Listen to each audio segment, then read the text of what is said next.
Hello y'all, it's the weekend, it's the Tube's best of show, and yes, we're gonna re-tube our best, most loved stories from the passing week. Let's play.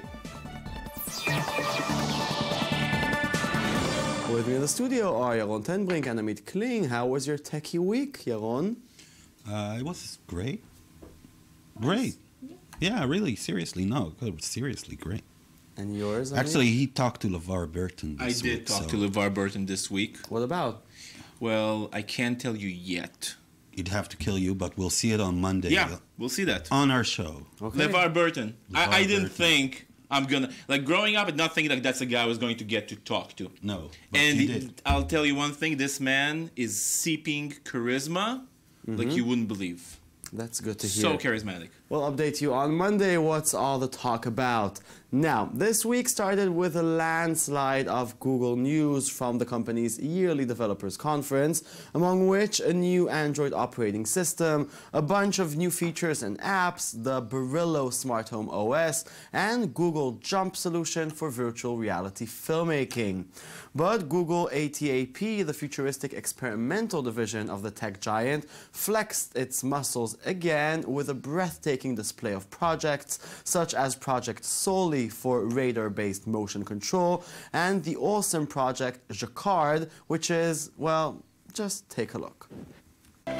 We work with textile designers from all over the world, and it's really interesting to see what kind of possibilities that we can have. Could be visible, very obviously, like it's here. But also can be totally invisible. So we're creating possibilities by combining different way of weaving technique, and that's totally up to designers to choose, and it's up to their creativity.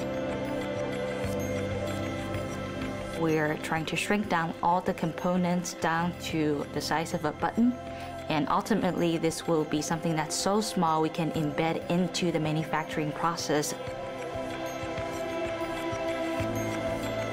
So the users won't even see it or feel it inside the garment. The idea that Jacquard is an interface that is blended into the clothing that we wear, that has an implication in the way that you would use services, products. So, Yaron, are these projects really exciting, or are you just a bunch of geeks? Well, we're a bunch of geeks, I think. But I think what Google is doing is very exciting. Just these two projects, Project Soli and Project Jacquard, are going to make a complete revolution in how we interact with our technology. You have this very smart mini micro radar, actually. That's Project Soli, which is supposed to make everything motion controlled without the need of having a camera or any other sort of complicated hardware. It's just another chip inside your whatever, and then you know, you start doing this around you, and I think Google is aiming to a future where at some point you're just doing away with physical interface. And yeah, with physical devices. Yeah. Now what we're doing is, like, we have all kind of devices. We're checking them all the time. They're in our hands. They're running out of batteries. They're running out of battery. Constantly happened to me this week. Yeah. But what I think what Google is aiming at is having, like, freer hands. Don't have a device. You don't need a device. Technology kind of disappears and gets augmented into the world. That's very exciting to me. Yeah, that's the merge, you think, of all of Google's new projects? I don't know if Google have a unified vision for all their projects, but I think, first of all, they're doing all this futuristic stuff because nobody knows what's coming, and whatever comes, they want to be there first or at least second. The second thing I think is that they have some really brilliant people working there who are trying to push the envelope, and pushing the envelope means that if technology gets smaller and smaller, and now you can actually operate things from your wrist with a very small screen. And it's even more of a certain absence of a physicality. Yeah. Like, eventually at some point it's going to be doing away with the sitting down, with the work, like with sitting down to do work. It's going to be much more integrated into just the everyday existence. But still, you have to stop your everyday existence and sit and work. No, of course, but Yeah, but not in the, necessarily the hunched over keyboard. Like the idea is that you won't have a need for a cubicle. You could just walk in the street and do the same things. Do your thing. But I think, like, if you take apart their robots and their drones and all that part of Google futuristic work, the idea is really to make technology and the world one. So you interact with the world around you. You don't need like a screen for it. You can just interact with things. You are everything, and everything is everything. It's really Everything is technology. Like Everything is taking technology. Internet of Things and sending it far off. Yeah, I think it sounds cool.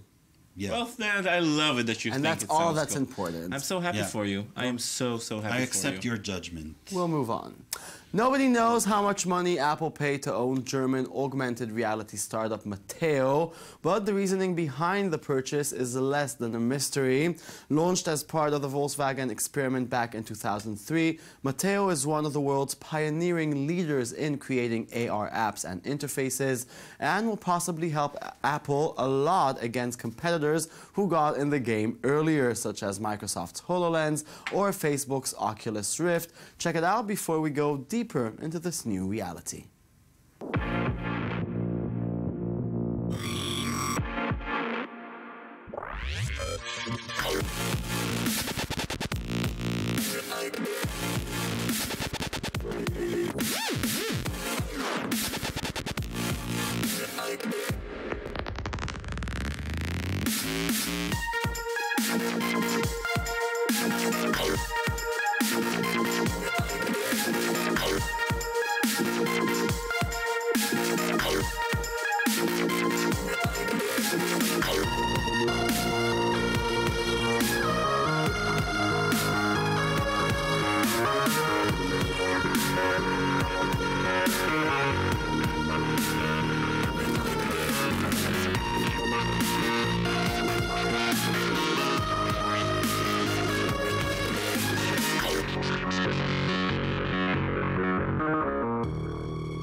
More future. So, Amit, is Apple too late in the augmented reality game? It depends on what sort of game we're playing.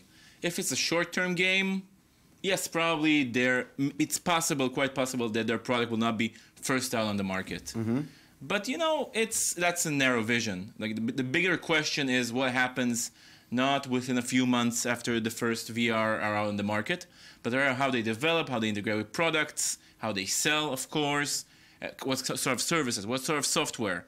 So within 10 years, will we care who released the first VR devices? If we're tech historians, yes, but that's all. The iPhone is not the first smartphone. There were smartphones before the iPhone, but the iPhone really changed the way people are thinking about smartphones.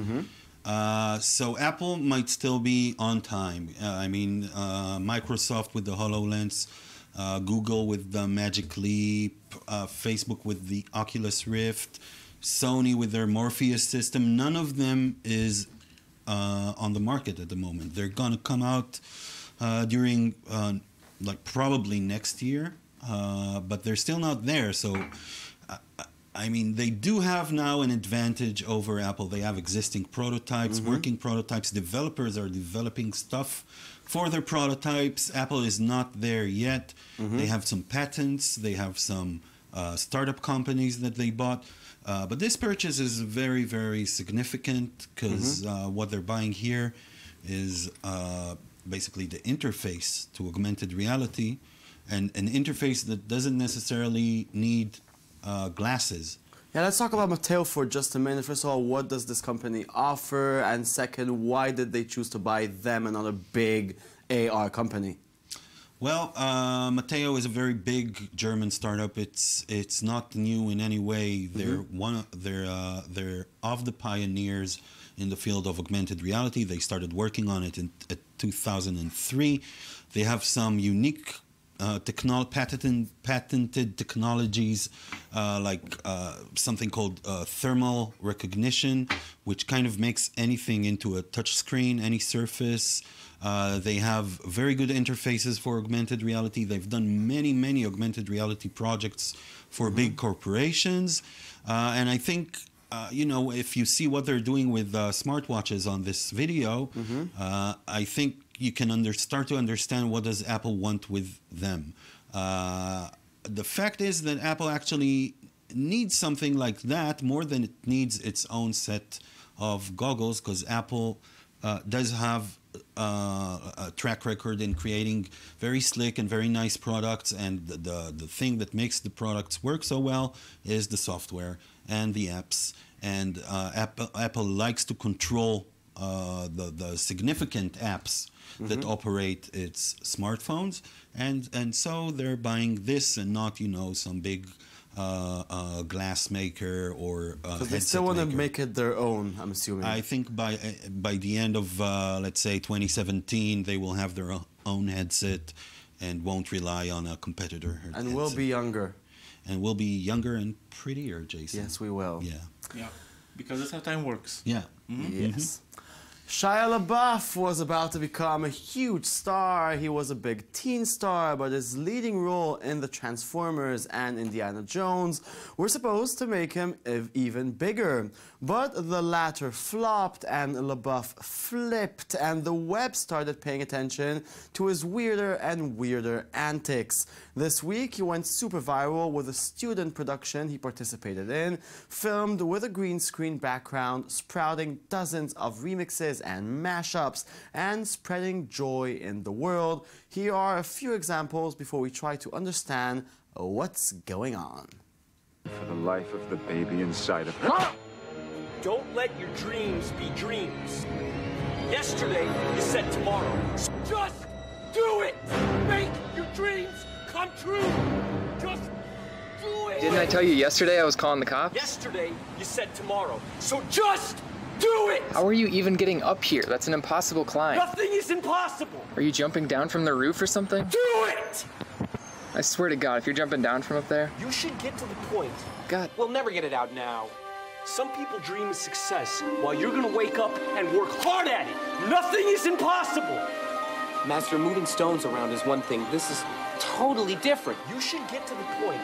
Open the pod bay doors, Hal. I'm sorry, Dave. I'm afraid I can't do that. Yes, you can! What's the problem? Just do it! This mission is too important for me to allow you to jeopardize it. Yes, what I find interesting about this whole phenomenon from the past week is that it reminds me of Tom Cruise when he jumped on the sofas at Oprah. No, but wait a minute. Oh, sorry. Let him do it. I'll do it! But the difference is, obviously, that Tom Cruise was actually going crazy as a person in an interview show, and this was a part of an artistic student project. Therefore, I don't really understand why is it so funny. This whole thing. Okay, it's complicated, but he's acting. For a long while, it was unclear what's going on. He was starting to do these crazy museum shows. He would wear a paper bag that was said, "I am no longer famous." He's an artist. He has things to say. Yeah, but those were things that were. It was unclear what's going on. Is it some sort of meltdown? Is it an artistic endeavor? People have compared it to Joaquin Phoenix, which eventually turned into the film "I'm Still Here," which was, of course, a huge prank. This is probably not a prank because it's decentralized, not really cohesive, doesn't have like a narrative to it. Sorry. But I think this is just a guy who has his money, he has his fame, and I was just like checking out if he can have fun with it. But he's not big enough to have some agent hold him by the throat and force him out of it. Yeah. That's one of the beyond that. But I want to know if the web admires him or are they mocking him? I think that at the beginning it was mocking him, like straight after Indiana Jones fiasco and the Transformers, which didn't do very good to his image. I think at first it was mockery, but now it's more and more respect. It's a mutual game they're playing. Because he's like, people are going like, is he crazy or is this a new craze? I mean, and I think putting out such a green screen video with him acting all kind of roles must be a very self-aware step by him. He became completely viral. People are actually starting to think about him as cool because he's doing all this crazy cool stuff. And he was never cool. He was a teenage actor. It's teenage he's superstar. cool for years already. No. Yes, he is. Even when he was young and in hits like Transformers, he was never considered cool. He's been in jail like 2 years ago. Since jail, he became cool, and then he got all pumped up, and then he did the Sia video, and he's cool and lovely. Okay, clearly somebody has formed his opinion. Yeah, he's cool and lovely. He's cool. You know what it reminds me of? That crazy Gary Busey Kindle commercial? Yeah. When he was just screaming, Busey! Yeah. We can talk about him forever and ever, but we have to finish because this show is over. Okay. Thank you very much, Yaron Tenbrink. Thank you very much, Amit Kling. Thank you very much, viewers. We'll be back on Monday with a brand new show of The Cube. Log on to our website. It's www.i24news.tv. And always remember, just do it! Do it! Yeah, goodbye. Enjoy.